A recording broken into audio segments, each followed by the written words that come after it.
Into the water, and then under the water. Cyclops, a new manned submersible, now undergoing sea trials. There you go. That's pretty good right there. Okay. Yeah, you're still mud.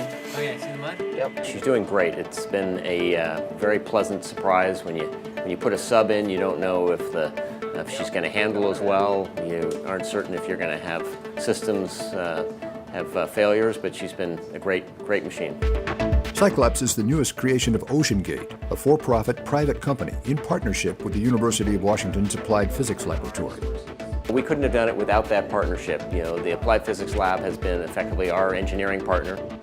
APL UW's David Dyer explains how the lab works with OceanGate. We had to get creative on how we can actually pull this work off and be able to have a reasonably priced project output for OceanGate.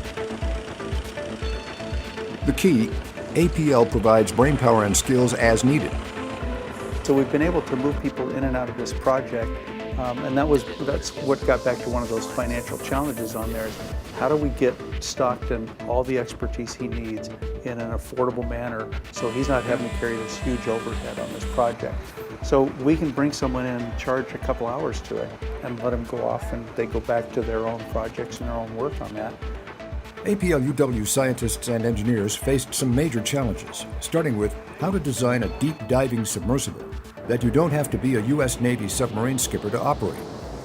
Stockton is very interested in being able to quickly train pilots, have pilots be able to come in and use this thing without having to go through weeks of training on there. Solution? This video game controller. Combination steering wheel and gas pedal, which is this device. This is a Sony PlayStation PS3 gaming controller. And with this device, we can drive the submarine, make it go up, down, left, right, forward, and backwards. The main challenge probably was learning how this device communicates with a computer. APL's Pete Brodsky designed the Cyclops control system and the complex electronic paths from the controller to the submersible's thrusters. In a nutshell, the electrons from here have to make it through about 10 different channels of a computer, out fiber optic, into another device, which turns it into an analog signal, out to a motor drive, which then generates high-power electrical signals out to the thrusters. Getting all that connectivity right was interesting and challenging, but we believe we have it down now. There's aspects of it that are groundbreaking. David Dyer tackled the impact of hull design on efficient energy use, developing an evolution from earlier, boxier OceanGate submersibles. When you look at the Cyclops shape, there was a lot of effort put into it to make it look neat and cool, but also to make it so that it was functionally hydrodynamically efficient. Efficient without compromising the pressure hull. We are now taking a pretty significant exoskeleton structure, having to attach it to the primary pressure hull. That's good. Come on in. I think we can push it over. You can't put holes in it. We didn't want to weld to it. We had to do it in such a way that we didn't impact the functionality of that pressure hull. So technically, that was a big challenge for us. With Cyclops nearing operational status, the next step is the marketplace. The basic pitch? Cyclops is going to be a very useful tool for any organization, company, or institution that needs to go underwater and perform tasks at depth without requiring a very expensive support ship and other apparatus that would be associated with a remotely operated vehicle. To get the word out, a Cyclops roadshow is planned.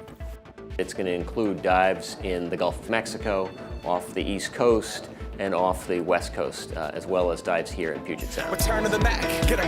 And expect media events along the way, similar to Seattle rap star Macklemore's dive aboard OceanGate's Antipodes submersible for the Discovery Network. The spotlight will be on Cyclops, product of the partnership with APL UW that made it happen. If this thing makes it, and if this thing goes off and it starts becoming a big deal, it's actually a model that we can then hold up and say, look, this is not something that only works for OceanGate. This is something that will work for other people and get them help on getting that up and running and move off and become an impact in the economy. Science at work for you. This is APL, the Applied Physics Laboratory at the University of Washington in Seattle.